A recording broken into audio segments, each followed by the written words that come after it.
Hello everyone. Welcome to the Evidence Room.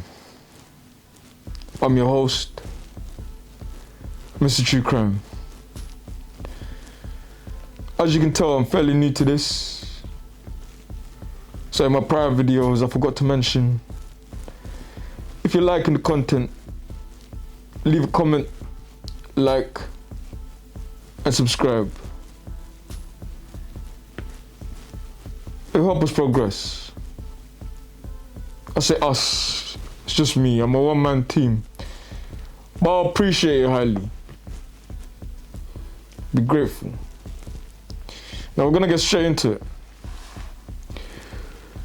Today's episode is titled The Colombian Connection, Part 1. Colombia.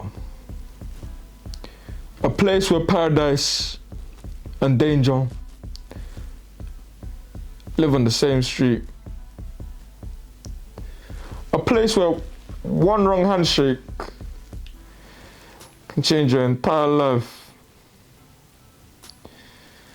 Today, we're stepping into a story that starts with money and ends with bodies.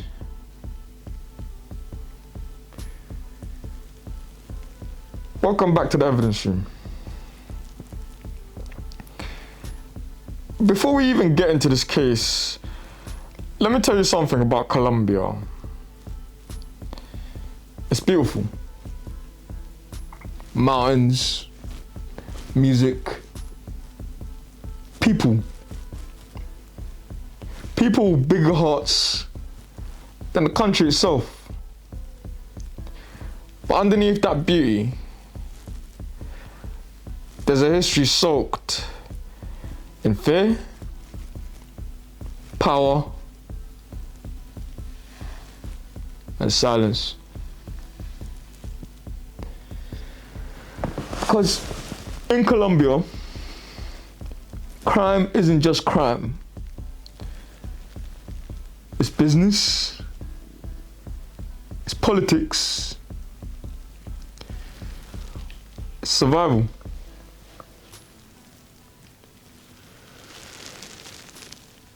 Today's case takes us to Medellin, a city that rebuilt itself from the ashes of a cartel era. But till this day, that city carries scars that you can't see on a map. This is a story of a man known only as El Arquitecto. The architect. Not because he built houses. That's what I thought. No. It's because he built operations. Who is El Arquitecto? Picture this. A man who never raised his voice. Unlike me, as you can tell, my voice, it fluctuates up and down, you know what I mean? He never carried a gun, never touched a single gram of product. But he controlled millions. He designed routes, networks. He designed disappearances. Let that sink in. One night, a shipment goes missing. Not a small one. Not the likes that you can fit a suitcase. We're talking $1.2 million worth of product. I'm assuming coke. And in that world, if something disappears,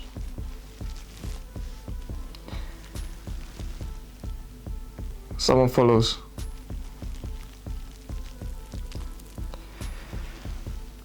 The man blamed is the victim. Mateo Ríos, 26, quiet guy, never caused trouble.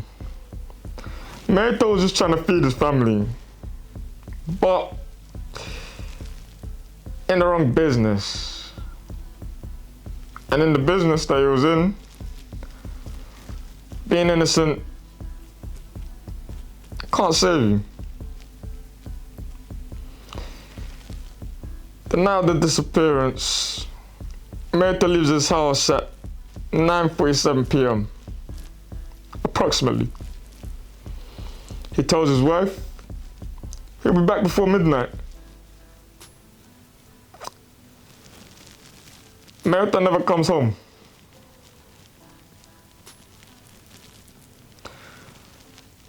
And here's where the story gets cold, and then it gets hot again. 2 weeks later, a phone rings in a police station in Medellin. Ring, ring. No call ID, no voice. Just a set of coordinates. When officers arrive,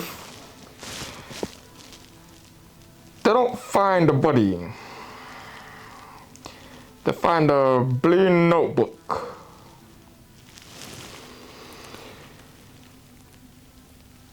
Inside that notebook are names, dates, routes, payments, and one phrase written on the last page: El Arquitecto no perdona. Now excuse me if I'm not pronouncing that right. I'm from Mozambique, but my Portuguese is non-existent. I know a few phrases. However, translated, that means the architect does not forgive. The theory: some say Mateo stole the shipment. Some say he was framed. Some say the notebook was planted to send a message. But the truth is that in Colombia, sometimes the story isn't about who died, it's about who's still alive. To this day, Mateo's body has never been found. El Arquitecto was never arrested. And that notebook, it vanished. Gone from evidence. Some cases close themselves. This one never did. Now, this has been episode 2 of the Evidence Room. Colombia, a place where beauty and danger walk side by side. And we're just getting started. Look into episode 3. We'll get into more detail. We'll dive a bit deeper. I'm Mr. True Crime. And this is the evidence room.